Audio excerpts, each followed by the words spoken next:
Bismillahirrahmanirrahim. Cintakan syahid. Kita bincang tajuk cintakan syahid. Berkait peperangan Mu'tah. 2,000 tentera Islam menghadapi 200,000 tentera Rom. Tidakkah ini macam bunuh diri? Ada orang kata bunuh diri. Bukan bunuh diri. Yang kena faham. Perlu dipahami perbezaan di antara cintakan syahid dengan tindakan berani mati dan membunuh diri. Macam orang Jepun berani mati lain. Orang bunuh diri lain. Cinta mati syahid lain. Mati syahid adalah husnul khatimah tertinggi yang dikurnia oleh Allah kepada orang-orang yang mati kerana berjihad menegakkan agama Allah dan mempertahankannya, atau perkara yang berkait dengan ketinggian agama dan kemuliaannya. Yang berkait dengan agama, seperti ajaran dan hukum Islam, mempertahankan ajaran hukum Islam. Dakwah Islam, mempertahankan dakwah Islam. Orang ganggu pendakwah, dia lawan sebab mati. Negara Islam dia ceroboh, lawan sebab mati. Tanah air Islam dan maruah penganutnya, maruah penganut Islam dihina, maka lawan sehingga mati. Mereka yang berjihad itu ialah kesediaan untuk mempertahankan perkara tersebut dengan pengorbanan yang diperlukan daripada nikmat kurnia Allah, sama ada nikmat ruh atau jasad, lahir atau batin. Yang diperlukan pengorbanannya termasuk harta dan nyawa bagi menyelamatkan agama.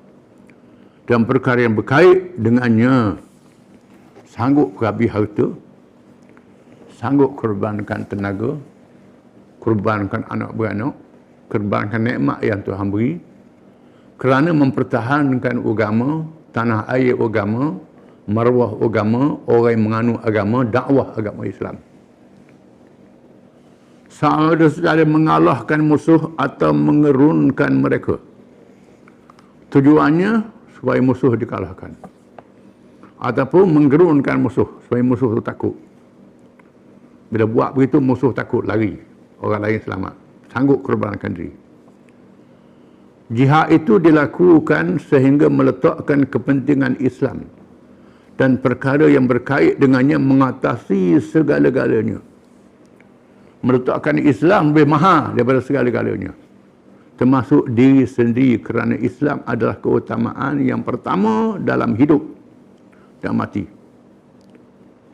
Kerana dalam ad-daruriyat al-khamsah ataupun as-sittah, menjaga agama, menjaga nyawa, menjaga akal, menjaga keluarga dan maruah, menjaga harta.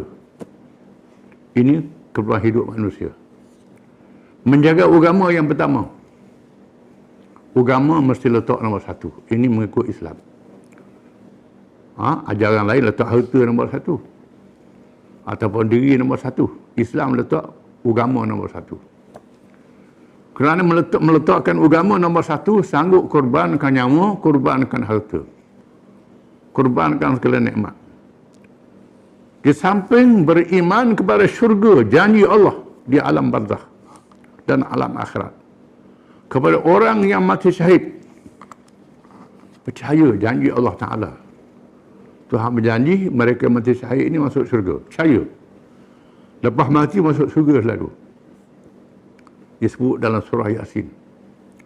Bagaimana Habibun Najjar yang mempertahankan 3 orang Rasul, disebut surah Yasin, telah ditangkap oleh musuh Rasul itu, dipijak ramah-ramah, mati terus masuk surga selalu. Ini surah Yasin. Lepas mati masuk surga selalu. Ya laita qaumi ya'lamun bima ghafara li rabbi wa ja'alani minal mukramin. Bila masuk alam barzakh, mudah-mudahan kaum aku tahu aku masuk surga sekarang. Disebut dalam surah Yasin.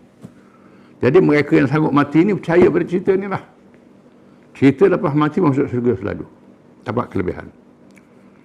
Apabila keimanan sampai ke puncak yang terlalu tinggi sehingga seolah-olah melihat janji Allah yang diterima di alam barzakh dan akhirat yang penuh dengan kebahagiaan kepada orang yang mati syahid, maka dunia dan segala isinya menjadi kecil dan bersedia untuk ditinggalkan.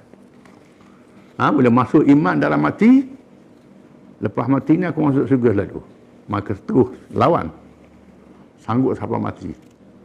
Macam Anas bin An-Nadhr dalam perang Uhud. Beritahu ke kawan dia, sekali salam ke Nabi, aku nak masuk syurga dah. Nak masuk syurga dah. Terus masuk dalam musuh dan mati. Macam sahabat dalam perang Badar, duduk tengah makan buah kurma. Nabi kata, barang siapa yang berperang pada hari ini tak undur, mati masuk syurga. Lalu lempar buah kurma yang ada di tangan. Kerana tak masuk syurga, buah kurma ada lagi. Hanya siapa begitu. Ini bila roh berhubung dengan alam akhirat. Nampak, seolah nampak dia beriman. Bila iman sampai ke puncak, sampai begitu. Bukan zaman dulu, zaman sekarang pun ada. Contohnya dalam peperangan antara tentera Pakistan tahun 65. Kisah yang terkenal. 30 orang dia tentera sepadan. India Hindu masuk nak serang Pakistan. Yang dia sepadan 30 orang dia. Lalu 30 orang ni meletakkan bom pada motosikal, merempuh kereta kebal India. Dan meletup kereta kebal ni lepas sebuah-sebuah. India ingat ke ramai lagi? Tak berani nak masuk. Ini termasuk dalam kisah mati syahid. Sanggup. Bila musuh tengok begini, kalau macam ni ada lagi. Macam perang Mu'tah juga. Imam Khalid bin Walid telah menyusun pasukan-pasukan yang banyak berperang. Pasukan yang banyak bergilir, yang kita baca minggu lepas tu. Pasukan yang pertama serang, undur. Yang kedua masuk pula. Hak belakang, pergi belakang naik kuda, melarikan kuda sehingga debu naik ke langit. Kuda banyak naik ke langit. 2,000 tentera cukup dah. Bila hak ni berlari-berlari, hak ni masuk pula, hak ni pusing macam ombak ada bertalu-talu. Musuh tak nampak, dia nak ada lagi. Belakang tu banyak padahal debu. Lalu tentera Rom berundur kerana ketakutan melihat keberanian tentera Islam. Jadi mereka yang sanggup mati untuk menggerunkan musuh, bukan mengalahkan lagi. Lalu berjaya mengundurkan untuk menyambung semula perjuangan, bukan untuk lari, tidak, menyambung. Ini taktik, strategi peperangan. Ini kisah mereka yang sanggup mati syahid dalam perang Mu'tah. Adapun harga diri atau berani mati atau membunuh diri yang dilakukan oleh kalangan bukan Islam berbeza dengan mati syahid. Hutang banyak bunuh diri. Putus cinta bunuh diri. Tak dulu periksa bunuh diri. Tak berjaya dalam ujian bunuh diri. Banyak orang bukan Islam begitu. Ini tak betul ni. Ini salah. Lain dengan kita orang Islam ni. Lain dengan mati syahid. Dilakukan kalangan bukan Islam, berbeza dengan mati syahid dan tidak boleh disamakan, bukan haram menyamakannya. Kerana keimanan itu berbeza dengan kekufuran. Keislaman itu berbeza dengan jahiliah. Tidak boleh disamakan juga dengan keganasan kerana tindakan mati syahid untuk menentang keganasan terhadap orang lain, membunuh mereka yang tak terlibat dengan peperangan, itu salah. Ini tentera lawan tentera. Bergebung tengah-tengah pasar, orang puang duduk jual. Itu tak kena. Kecuali dalam suasana semua rakyat tentera menjadi Israel. Kerana Israel dia buat kerahan semua rakyat adalah tentera. Tindakan orang Palestin terhadap Yahudi itu lain. Ini tindakan mati syahid. Kerana dia anggap negara Israel itu adalah kawasan ketenteraan, kawasan peperangan. Ini bukan kawasan peperangan, pergi bunuh. Pergi bunuh tempat hotel pelancongan itu salah. Pergi bunuh dekat diplomat asing itu salah, tak betul. Kerana dalam Islam, diplomat ada perlindungan. Yang sah, yang ada hukum dia, lain. Sehingga bersedia mengorbankan diri sendiri untuk membunuh orang lain yang bukan musuh Dan Islam mengharamkan menjadikan mereka yang tidak terlibat dengan kezaliman sebagai sasaran. Orang yang bukan sasaran peperangan tidak boleh. Perempuan, kanak-kanak, orang awam, ini salah. Yang bolehnya ialah sasaran peperangan, sasaran ketenteraan. Yang bolehnya. Ini mesti dibaca dengan kitab fiqh. Dalam kitab fiqh ada babul jihad. Bukan babul salah saja, babul siam. Bab semayang, bab puasa, bab bersuci. Dalam kitab bab muamalat, babul jihad. Ada dalam kitab fiqh. Malangnya tak baca fiqh, bab ibadat je baca, bab jihad tak baca. Ini silap. Jadi jihad ni ada hukum hakam dia, kena faham. Patutnya kita kena ajar pada tentera kita, polis kita babul jihad, kitab fiqh, kena baca. Dan orang kita kena baca supaya kita orang Islam ni beradab.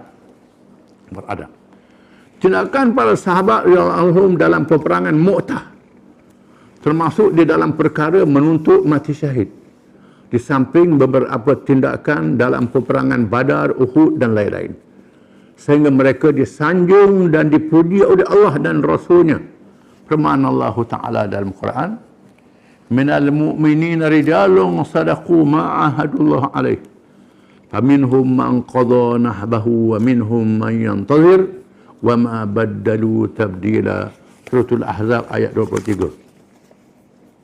Artinya, dan kalangan orang-orang yang beriman itu ada orang-orang yang benarlah janji mereka kepada Allah. Maka dalam kalangan mereka ada orang yang telah menunaikan ajalnya mati syahid. Dan dalam kalangan mereka ada pula orang yang menunggu giliran untuk mati syahid. Dan mereka tidak sia-sia menukarkan janjinya. Ini disebut dalam Quran. Itulah mereka yang mempertahankan Islam, meninggikan Islam. Mempertahankan umatnya, maruah umatnya dan negara orang Islam. Kesan peperangan Mu'tah. Walaupun peperangan Mu'tah tidak mencapai matlamat, tidak akan menghukum mereka yang membunuh utusan Rasulullah SAW. Asalnya perang Mu'tah ni ialah untuk menghukum raja yang membunuh utusan Nabi SAW. Kerana Nabi menghantar surat kepada raja itu supaya sama ada masuk Islam atau berdamai ataupun perang. Mengikut amalan antarabangsa, utusan tak boleh dibunuh. Ini amalan antarabangsa dan Islam menerima amalan ini. Tiba-tiba dia bunuh utusan Nabi. Ini sudah melanggar. Lalu Nabi menghantar tentera untuk menghukum raja yang membunuh utusan Nabi ini. Oleh kerana raja ini bernaung di bawah Empire Rom Byzantine. Maka Rom menghantar tentera membantu raja ini. Itu jadi perang Mu'tah. Walaupun tak berjaya kerana tentera Rom terlalu ramai. Nabi hantar 2,000, tentera Rom 200,000. Berlaku perang yang tidak seimbang. 3 penglima syahid, iaitulah Zaid, Ja'far, Abdullah bin Rawah radhiyallahu anhu syahid. Akhirnya Khalid bin Walid mengambil alih dan mengatur strategi taktik yang bijak sehingga berjaya mengundurkan Rom dan tentera Islam berundur tanpa meneruskan peperangan kerana jumlah sangat besar. Balik semula ke Madinah. Disebut kisahnya bila balik Madinah ada orang yang lontar dengan batu marah. Nabi kata jangan. Mereka bukan mengalah, tidak. Mereka berundur kerana taktik peperangan. Itu bukan melarikan diri, tidak. Tetapi memberi kemenangan moral yang sangat tinggi kepada Islam. Kerana ia sangat mengejutkan kabilah-kabilah Arab. Perang Mu'tah ni mengejutkan kabilah Arab. Bagaimana Rom Timur, sebuah kuasa besar dunia, boleh dicabar dan dihadapi oleh tentera Islam. Ini adalah perkara yang mustahil dan sangat menakjubkan mengikut perhitungan mereka. Ini menakjubkan, 2,000 boleh mengundurkan tentera 200,000. Ada yang beranggapan bahawa sebenarnya berlaku pertolongan Allah yang menjadi kenyataan benarnya agama Islam. Ini satu, memang betul lah pertolongan Allah. Termasukkan gerun. Pembawa agama ini sebenarnya Rasul yang diutuskan oleh Allah.